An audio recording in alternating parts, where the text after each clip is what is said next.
তিন দফা দাবি আদায়ে চতুর্থ দিনের মতো আন্দোলনে এমপিওভুক্ত শিক্ষকরা অবস্থান নিয়েছেন কেন্দ্রীয় শহীদ মিনারে। সেখানে আছেন সহকর্মী মহসিন কবির, সরাসরি যুক্ত হচ্ছি তার সঙ্গে। মহসিন, আমাদেরকে জানাবেন শিক্ষকরা কি বলছেন। তারা যেমনটি বলেছেন আজ বেলা 12টার মধ্যে দাবি না মানলে আরো কঠোর আন্দোলনে যাবেন বলে জানিয়েছেন তারা। আমাদেরকে সেই বিষয়ে বিস্তারিত জানাবেন।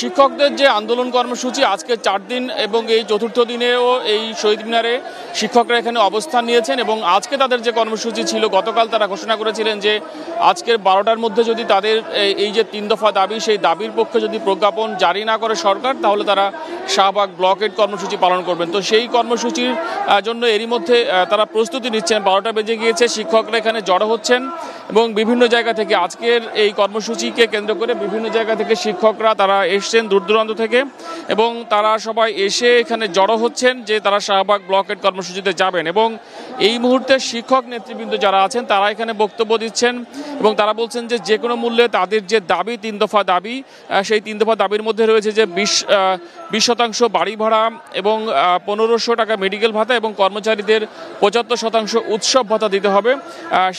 এই যে 3 দফা দাবি, সেই 3 দফা দাবিতে তারা অনড় এবং যে কোনো মূল্যে তারা চান যে এই দাবি যেন সরকার মেনে নেয় এবং যদি সরকার এই দাবি মেনে না নেয় সেক্ষেত্রে তারা 1 দফা কর্মসূচিতে যাবেন এবং সেই 1 দফা কর্মসূচি হতে পারে যে এই সকল শিক্ষা প্রতিষ্ঠান অর্থাৎ এমপিওভুক্ত শিক্ষা প্রতিষ্ঠানগুলোকে জাতীয়করণ করতে হবে। সেই 1 দফাতে তারা যেতে পারেন, সেই ধরনের হুমকিও তারা কিন্তু দিচ্ছেন।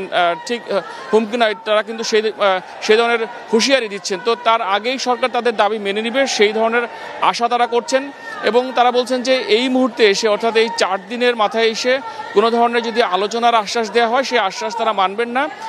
তবে গতকাল তাদের একটি কথা ছিল যে সরকারের পক্ষ থেকে অর্থ মন্ত্রণালয় এবং শিক্ষা মন্ত্রণালয়ের পক্ষ থেকে যদি জানানো হয় যে তাদের দাবি মেনে নেওয়া হবে, তারপরে 1-2 দিন যদি প্রজ্ঞাপন জারির জন্য সময় লাগে সেটিও তারা মেনে নিতে চান। তবে ততক্ষণও তারা তাদের যে কর্মসূচি, সেই কর্মসূচি তারা পালন করে যাবেন। একই সঙ্গে জানেন যে সারা দেশে এমপিওভুক্ত শিক্ষা প্রতিষ্ঠানগুলোতে কর্মবিরতি চলছে, সেই কর্মবিরতিও তারা পালন করবেন এবং কিছুক্ষণের মধ্যে হয়তো যদি সরকারের কর্তৃপক্ষের পক্ষ থেকে কোনো ধরনের মেসেজ না আসে, তাহলে তারা শাহবাগ ব্লকের যে কর্মসূচি পূর্ব নির্ধারিত সেই ব্লকের কর্মসূচিতেই হয়তো তারা যাচ্ছেন। সেই ধরনের প্রস্তুতি আমরা দেখতে পাচ্ছি এবং শিক্ষকরা এই মুহূর্তে শাহবাগ থেকে তাদের কথাবার্তা শুনে কিন্তু মনে হচ্ছে যে তারা কিছুক্ষণের মধ্যেই শাহবাগের দিকে রওনা হবেন।